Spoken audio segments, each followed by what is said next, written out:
No, no, no, no! คนงามเป็นยังใจดำใจเล่หลักหนีข้ามประเทศเซ้ย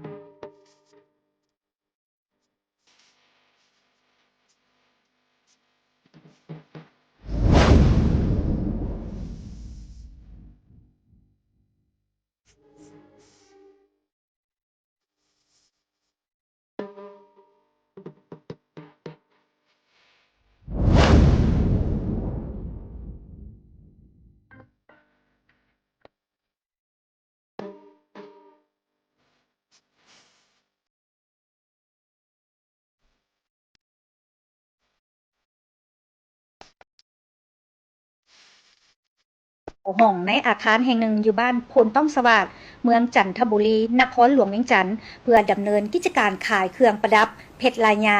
แต่เบื้องหลังธุรกิจแมนเป็นแม่หวยออนไลน์และรับฝากเงินที่ให้ดอกเบี้ยสูงถึง20-30ส่วนห้อยพอมีการโฆษณาส่วนเสือด้วยหลากหลายวิธีภายหลังทีมงานได้ลงพื้นที่ตัวจริงพบผู้เสียหายหลายรายได้ให้ข้อมูลว่าทำอิฐลูกหวยหรือผู้เอาเงินมาฝากแมนได้หับเงินเป็นผลตอบแทนพร้อมดอกเบี้ยที่สูงแท้จากนั้นจึงพากันใส่ความไว้เนื้อเสื้อใจแห่งมิตรภาพและความหวังดีสักส่วนญาติพี่น้องและเพื่อนมิตรสหายมาลงทุนเอาเงินมาฝากนำนางพรทิพย์เพราะผ่านมาพวกตนได้เงินแท้ขณะที่แม่หวยก็สร้างภาพลักษณ์น่าเชื่อถือด้วยการอวดอ้างสังคมลิ้นกิ่นแบบหรูหรามาฮอดวันที่29มิถุนายนปี2022ซึ่งเป็นมื้อนัดหมายจ่ายดอกให้ลูกหวยงวดถัดมาปรากฏว่าผู้เกี่ยวได้หลบหนีโดยผู้นำไส้สื่อออนไลน์และผู้ตกเป็นเหยื่อได้ดำเนินการสืบค้นจนรู้ว่าเจ๊ทิพย์ได้หนีออกนอกประเทศผ่านด่านนครหลวงเวียงจันทน์หนองคายประเทศไทยมีข้อมูลที่ยังบ่ทันจะแจ้งว่ากรณีนี้มีผู้เสียหายถึง 5,000 กว่าคนมูลค่า20ตื้อกว่ากีบกับ400ล้านกว่าบาทและ4ล้านดอลลาร์สหรัฐ4 ล้านบาท4 ล้านบาทกับซับ8,000 ดอลลาร์ตีเงินกับเงินกีบอีก175 ล้านอันโบว่าได้พูดจะเป็นการซื้อโตเรามาพัวพันตีสนิทกับน้องสาวเขาก็เป็นคนแบบมีชื่อเสียงในแวดวงออนไลน์ว่าซั่นซะมันก็มาตีสนิทกันบางเดือน8 เดือน 9 ปีกายนี้สินะน้องสาวเขาก็ไปเป็นผู้จ้างของพระเจ้าแล้วก็ลินอันนี้เขาก็เห็น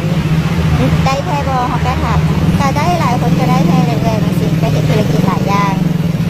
กันก็น่าเชื่อถือสินะน่าเชื่อถือว่าก็ลองก็เลยลองฝากเบิ้งฝากมากับผู้ดีโตนเลยมันศึกษาตัวยอดหนึ่งหันได้1 เดือนยอด2นี่มันบ่ได้เลยเริ่มฝากมาต้นบอเริ่มฝากมันเดือน5ตัวฝากนี่ทำอินฝากว่าหลายฝากได้200,000 บาท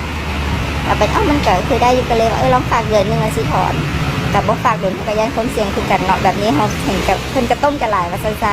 เขาบ่คิดว่าสิไว้ปานนี้เขาลงยอดใหญ่ปุ๊บแล้วก็ไปเลยหลายคนก็คือถูกหลายเพราะว่าเดี๋ยวนี้มันก็มี10 ปลายกลุ่มเดี๋ยวพวกกลุ่มเงินฝากนะกลุ่มนึงมี200 หา 300 คนเดี๋ยวนี้ได้ยินว่ามีฮอด19 กลุ่มความเสียหายก็มหาศาลนั่นแหละก็หลายบาทกับดอลลาร์จะกระหลายอีกส่วนหนึ่ง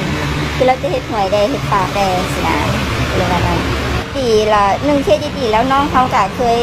ไปลินไปเที่ยวน้ำเขาเนาะเขาก็ถามแบบก็เห็นการใช้ชีวิตเราหั่นแหละ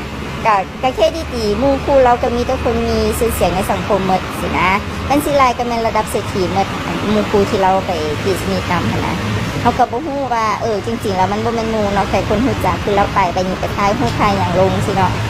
เขาเห็นหั่นนะว่าฮักน้องฮักจังซี่เด้เราเขาก็สร้างเครดิตมาเป็นขบวนการเนาะสร้างนั้นมาซื้อรถซื้อรางเดือนนึง 2-3 ครั้งอย่างซี่เนาะเขาก็เห็นมันมาโซบินซื้อสดอีกอย่างซี่เด้บ่แม่นเงินผ่อนเนาะใช่มั้ย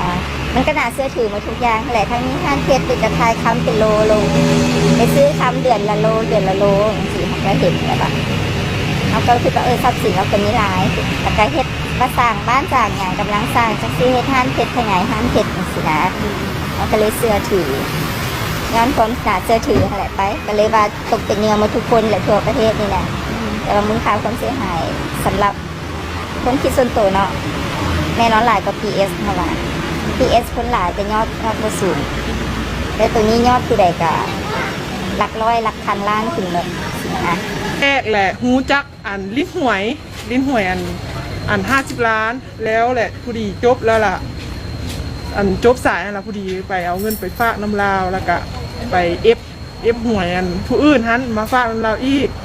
แหละที่แรกแหละเดือนแรกเนาะฝากน้ำลาวแหละโอนมาปกติแล้วมาเดือนที่2แหละเริ่มมีปัญหาแบบว่า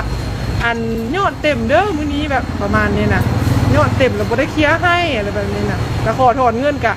อันพวกนี้ว่าเงินเต็มอันให้แต่ดอกเลยแบบนี้นะมันเริ่มมีปัญหามันที่29มาแล้วก็เรากระตูนเลย มูลค่าความเสียหายของเขานี่หลายคำใด เฉพาะแต่เงินกีบละ580 ล้านเงินบาทละ3ล้าน950,000แล้วก็เงินลิ้นหวยอีกยังประมาณเดือนหนึงแล้วล่ะผู้ดีจุ๊บ ผู้จักเรานี่เขาผู้จักมาทางใดเด้อ อ่านฮู้แบบคอยเฮ็ดอัตราแลกเปลี่ยนนะแล้วฮู้มาจากอันที่ว่าหมู่สนิทลาวแนะนำแล้วก็ถามเดี๋ยวมาว่าน่าซื้อถือบ่เลยแบบนี้ค่ะนะว่าเป็นตาซื้อถือบ่เขาเจ้าก็ว่าอันลิ้นมาหลายเทื่อละได้ก็ได้เงินแบบเป็นก้อนเป็นกำแบบนี้นะบางคนก็เลยตัดสินใจมาฝากน้ำลาวดุนๆมาแล้วก็เริ่มมีปัญหาคือค่อยหากลับมาได้เดือนปลายแล้วก็เดือนนั้นพอดีว่าสิเมื่อเดือนนี้ว่าสิถอนลาตกไปก่อนแต่ว่าเสื้อแบบเต็มร้อยแล้วนะแบบเราเซตมาเนาะธรรมดาวันที่29ฮันยอดวันที่28ไผ่กับบางคนกับพันได้เราว่าวันที่เราถึกบล็อกเราโอนออกบ่ได้เลยค่อยกับเสื้อแล้ววันนี้เราเซตมาบอกว่าอันยังถอนบ่ได้เด้อมีแต่ฮับดอกอย่างเดียวแบบนี้นะแต่วันที่30จังโอนให้เพราะว่ายังบ่ได้เคลียร์กับทางธนาคารเลยประมาณนี้กำลังแล่นเรียกยู่แบบนี้น่ะก็เลยเป็นไผ่กับเสื้อมดแล้วพอดีตอนแรงมากก็เริ่มวุ่นเพราะว่าลาวหันโบมีโบมาโต้โบมาหยั่งนะ ถ้าหวนคืนอดีตธุรกิจเจ๊ทิพย์แม่หวยออนไลน์ก็บ่แตกต่างอย่างกับธุรกิจของอาเซียนเฟสที่เป็นของนักลงทุนต่างประเทศบริษัท PS ธุรกิจของคนลาวและธุรกิจต้องโซนอื่นที่มีการโฆษณาส่วนเสือให้คนเอาเงินมาลงทุนโดยให้อัตราดอกเบี้ยสูงกว่าธนาคาร